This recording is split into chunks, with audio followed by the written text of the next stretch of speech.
GMC Srinagar में 1 जून से 3 जून तक लाइव ऑपरेटिव वर्कशॉप कम कॉन्फ्रेंस का इनेकाद अमल में लाया जा रहा है और इस कॉन्फ्रेंस में पहली मरतबा 400 मंदबैन शिरकत कर रहे हैं, जो कि न सिर्फ यहाँ के हैं बल्कि बाहर के भी मेहमान इसमें शिरकत कर रहे हैं।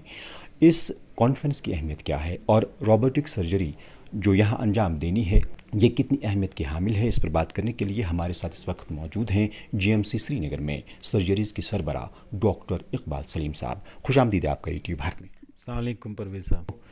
1 जून से 3 जून तक हम ये लाइव ऑपरेटिव वर्कशॉप और कॉन्फ्रेंस कर रहे हैं मुनक्कद गवर्नमेंट मेडिकल कॉलेज श्रीनगर में। तो मुद्दा और मकसद तो यही है कि जो लेटेस्ट एडवांसेस है, जो दुनिया में नई तहकीक आई है, वो हम अपने लोगों तक पहुंचा दें, जिसमें हमारे यंग सर्जन्स हैं, बडिंग सर्जन्स हैं, पोस्ट ग्रेजुएट्स हैं। और सबसे इम्पॉर्टेंट चीज़ जो हमारे लिए बहुत इम्पॉर्टेंट होता है कि अगर कहीं पे कोई नई चीज़ आई है तो वो हम अपने लोगों में मुतारिफ़ करा दें और उसका फ़ायदा हमारे जो बीमार लोग हैं उनको पहुंच जाए। तो इसी सिलसिले में ये कॉन्फ्रेंस हो रही है। तो पहले दिन हम लगभग 10 केस करेंगे, फिर दूसरे दिन हमने 8 केसेस करने हैं। हमारे एसएमएचएस हॉस्पिटल में 2 थिएटर कॉम्प्लेक्सेस से रिले हो जाएगा। एक थिएटर से यूरोलॉजी के एडवांस लेप्रोस्कोपिक केसेस होंगे और दूसरे में जो एडवांस लेप्रोस्कोपिक सर्जरी है, जिसमें वेट लॉस सर्जरी है, कैंसर सर्जरी है, जिसमें बच्चों की सर्जरी है, जिसमें हर्निया की सर्जरी है, ये सारा हम अपने ऑडियंस को दिखाएंगे, जिसमें सर्जन्स होंगे, फील्ड से होंगे, बाकी हमारे जो इंस्टीट्यूशंस हैं उनमें से होंगे, और जो बाहर से लोग आए हैं जैसे मुंबई से, जैसे दिल्ली से, चंडीगढ़ से, तो वो भी हमारा यहाँ पे जो सिस्टम है उसमें आके हमारे लोगों को ही ये सर्जरीज़ जो वो उनका टेक्निक है वो दिखाएंगे। तो उससे ये हमें फ़ायदा मिलेगा कि हम देख सकते हैं कि हम कहीं पे अपने आप को अच्छा तो नहीं कर सकते हैं, तो जिससे हमारे पेशेंट केयर इम्प्रूव हो जाएगा। और पहली मर्तबा इस कॉन्फ्रेंस में और पहली मर्तबा हमारी यूनियन टेरिटरी में ऐसा हो रहा है कि हम लाइव ऑपरेटिव दिखा रहे हैं रोबोटिक सर्जरीज।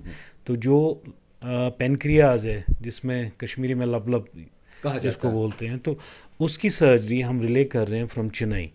तो ये पहली मर्तबा ऐसा होगा, ताकि हम चाहते हैं कि जो लोग हमारे हैं वो सेंसिटाइज हो जाए, जो हमारे सर्जन्स हैं वो सेंसिटाइज हो जाए कि रोबोटिक सर्जरी होती क्या है और इसकी क्या फ़वाइद है।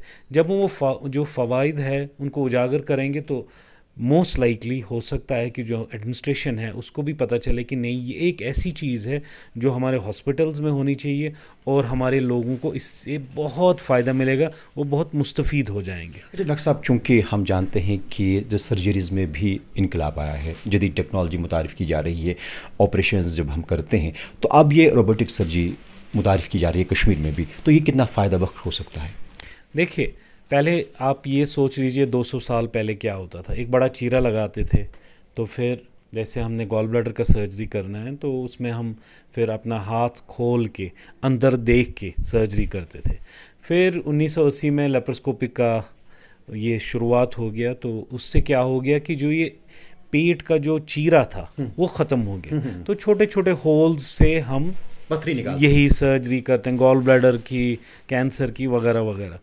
तो अब इसमें देखा लोगों ने कि कहीं हम मशीन का इस्तेमाल करके, आर्टिफिशियल इंटेलिजेंस का इस्तेमाल करके क्या अपना जो वो मयार है क्या हम इसको ऊंचा कर सकते हैं। तो इस सिलसिले में ये जो एक मशीन है जिसको हम रोबोट बोलते हैं, जिस पे सर्जन बैठेगा, ये नहीं है कि मशीन ही ऑपरेट करेगी, नहीं, सर्जन मशीन पे बैठ के ऑपरेट करेगा।